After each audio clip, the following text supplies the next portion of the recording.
Let me ask you now, do you know that you can become a well-known scientist? How can you do that, you ask? Now, you can achieve this by probing the works of other scientists, not accepting the status quo and seeking a better way of doing things. Yes. Now, let me tell you a story. You see, once upon a time, there was a man named John Dalton. He was a British physicist and chemist. You see, in 1808, he proposed what he called the atomic theory.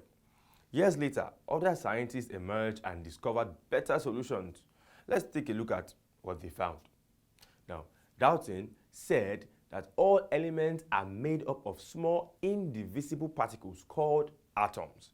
However, in 1919, Rutherford proved that the atom will further divide into three constituents, namely protons, neutrons, and electrons. Now, Dalton said that atoms can neither be created nor destroyed in any chemical reaction. This is true for ordinary chemical reactions. However, it was discovered that radioactive elements undergo what? Nuclear fission, that is breaking of atoms, and nuclear fusion, that is creation of new atoms. Now, Dalton said that atoms of the same element are exactly alike in all aspects and are different from atoms of all other elements. This was also proven false by the discovery of isotopes showing that similar elements can have different mass numbers.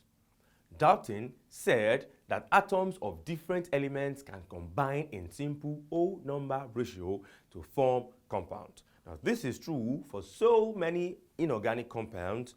However, in the formation of large organic molecules like proteins, fat, and starch, and some very complex inorganic compounds, it has been proven false.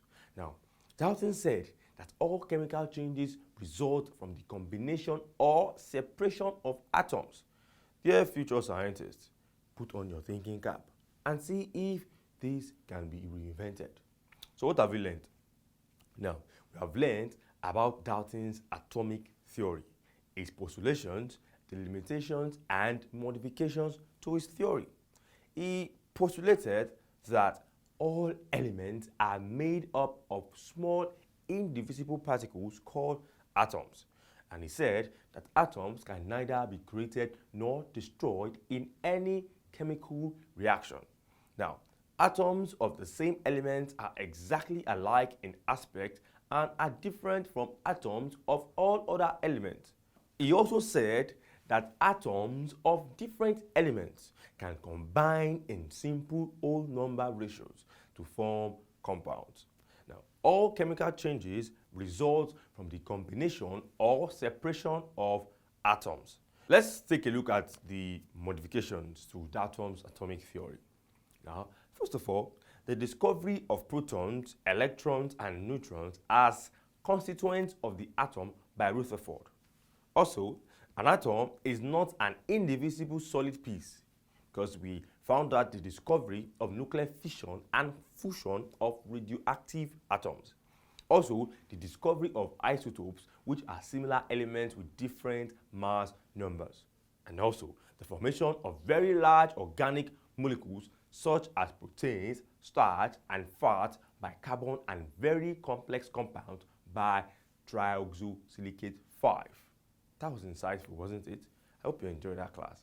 See you in next class. Bye for now.